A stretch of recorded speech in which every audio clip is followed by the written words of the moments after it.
Clint, to you first. In doing my research, this was a personal project for you. What made you want to bring the story to the big screen?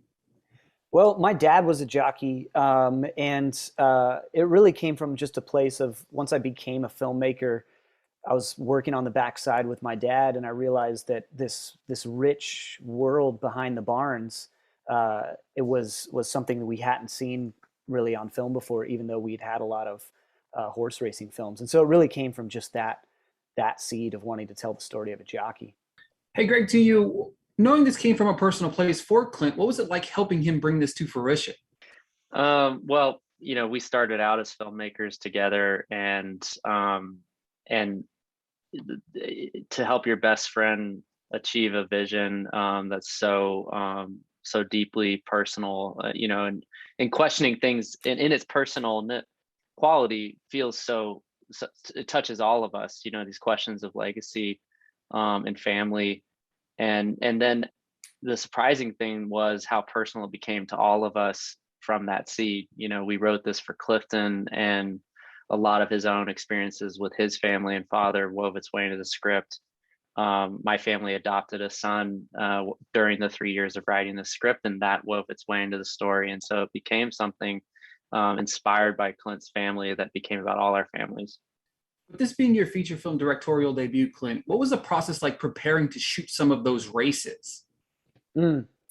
It was just, the way I described it when we were kind of putting together the film, and then in preparation with Adolfo Veloso, the brilliant cinematographer on the film, was it's like we're making Jaws, but rather than finding out that you don't have a shark three-quarters of the way through shoot, we need to go in knowing that we don't have a shark, and then we'll be okay. And so it was just, knowing that we had limited resources and knowing that we didn't have much to work with in terms of filming races, thinking about how could we be creative in the ways that we covered it, and in the ways that we shot them. With saying you wrote the role for Clifton, what about Clifton made you say that was going to be your Mm. Jackson from the beginning? Greg? Yeah, I would say one, how he seamlessly slips behind the curtains of the worlds of the characters he inhabits, is the obvious thing. But the other intangibles that we discovered just through being his friend was just how much warmth he has. That isn't seen in a lot of his characters of late. And then also there's kind of a sadness there, that also I feel like it has been tapped in some movies, but never really like in the duality of warmth and sadness, the dance between those two things. Clifton, what attracted you to the role of Jackson? It was Clint Bentley and Greg Kwedar, and that process that we have together in the collaboration. That was first and foremost. So when they approached me and said they wanted to write this for me, it was really just the joy of working with two people that it's this egoless collaboration. That was first and foremost, and then the story was secondary. Molly, same question to you. You have an emotional approach to this role of Ruth. Kind of what kind of made you want to tackle this role? So when these guys came to me, they had a really good script together. They showed me some images that they'd put together. They'd sort of shot a bit of a bit at a track that was just like incredibly cinematic, and I thought that would be great. But I also knew that Clifton was playing the lead, and I've been a fan of his for years and years and years, and I just thought it was a great part for him. I wanted to be there to see that happen. So it really was about those relationships. It was about wanting to work with these filmmakers and wanting to work with Clifton, and then the film is about a world that I know nothing about or knew nothing about. It certainly is unlike any racetrack movie I've ever seen. I've never seen the backside of the track and what really goes on. You can't get in there, it's a real amazing kind of community and world. So all of that It wasn't the money, I can tell you that. It's funny. In my research, I realized that. But the money. Yeah. Clifton, I was talking to Clint and Greg, and they kind of said that you kind of brought a personal touch of your own to it. Kind of, what was it like preparing for the role? Preparing for the role, it's you just want to be accepted by the people you're representing, and that would be the jockeys. So everything I did was to gain their respect and love and trust, really, because without trust, you can't get any of this done. So for me personally, I just wanted to get the actory stuff out of the way for those, because there were some fans of certain films. So I just like, hey, you guys can ask for whatever you want, green light, don't be afraid, you're not going to offend me, I don't care what you say. So I just wanted to like let them know my guard is down, I'm an open book, because I just want to be a jockey. So you get free work. I'm like, consider me an intern, but on the way to being a jockey. And as soon as that happened, it's very easy to adapt the lifestyle, diet included, minus the flipping part. That's probably the only thing I actually didn't do. So yeah, that's what it was. It's just, I constantly just wanted to be accepted by them. Yeah, another standout for me was Moises Arias. He was very good in this film. We have seen him in so many different roles in his career. What kind of made you place him as Gabrielle, Clint? It was that was something that, we've been fans of his as an actor for a long time, and he's such an amazing actor. But when thinking about this role, it was originally written for a jockey, and Moises was the only one we considered for this because he had such a naturalness. And I remember in doing some research for like some background on him, I saw a YouTube interview where he's giving an interview about his acting craft, but he's kind of like, he's confident, but he's nervous, and he's shy, but he's also knows what he's talking about, and just all of that like pulled together was just let us know that he could do it and do it beautifully. Molly, you and Clifton share a remarkable chemistry together in the film, but for me, I was really enthused by Moises' performance in this. What was it like working with him? Moises is just an incredible young actor, really, really talented and smart. He does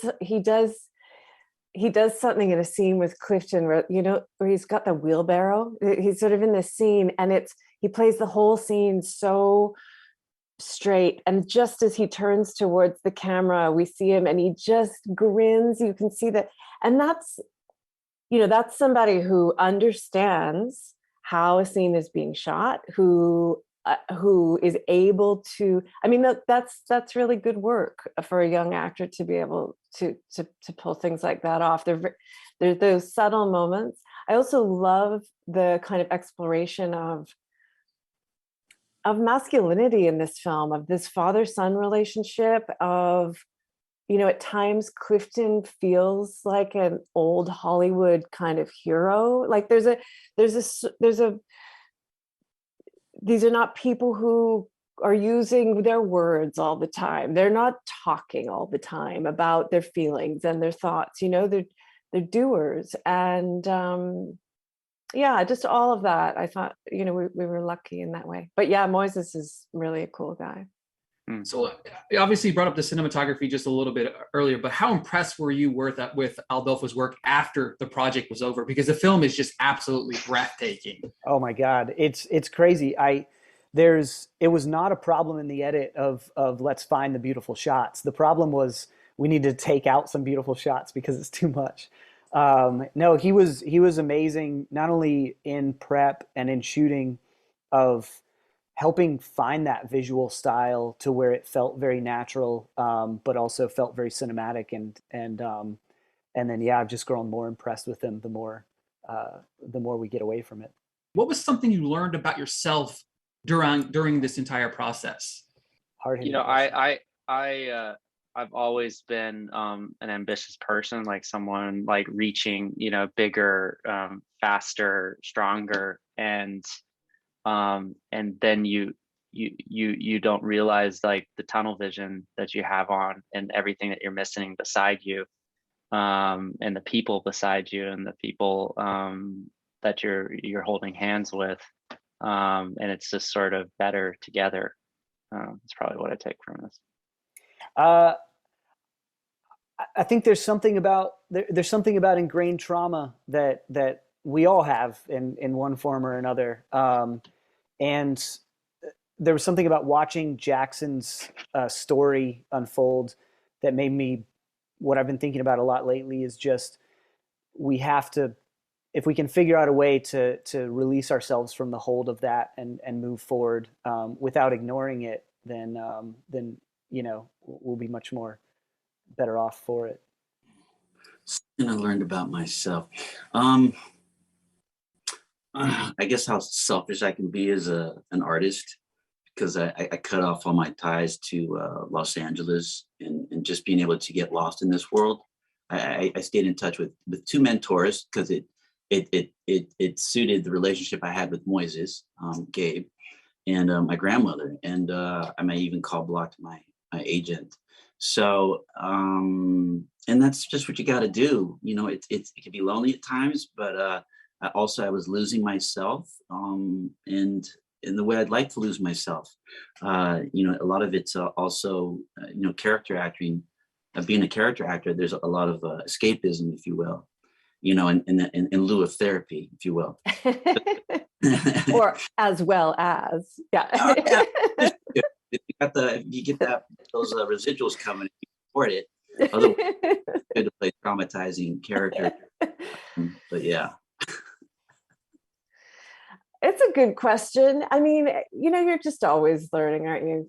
You're always growing. But I will say that I left shooting this film with something happened to me during the shooting. I don't know how to articulate it. I probably don't really even want to, but there's something about being around those horses, those animals that's really healing, and even though these are animals that are bred to race and they're high strung and they're really, intensely energetic, and then sit in a pen, most of the day in a barn, I don't know, there's some kind of just real compassion there. So I felt that.